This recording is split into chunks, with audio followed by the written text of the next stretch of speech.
नमस्कार. एक मिनिट. एक 2 मिनिटं बसून काही नाही, तुम्हाला थँक्यू म्हणायला आलो. मी पुण्यातनं प्रवास करत घरी चाललो होतो. गोरेगावला पुण्यात एक कार्यक्रम होता आणि असं बघता बघता असं झालं, चला रस्त्यात येईल कोपरखैर आणि आपण जाऊया. तुम्ही हाऊसफुल करताय इथे. सिनेमा प्रचंड मोठ्या गर्दीत चालू आहे. खूप खूप थँक्यू तुम्हाला सगळ्यांना.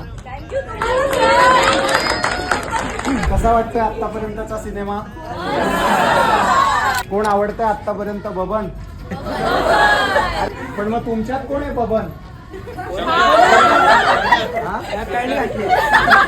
एक मिनिट उभा राहा. काय बबनचे काय किस्से आहेत? काय नाही. आयुष्यात होते नार्वेकर बाई? तो आता बघत नाहीये बिलकुल. अंजू नाही आली. अंजू कुठे असते? घरात. 1 2 3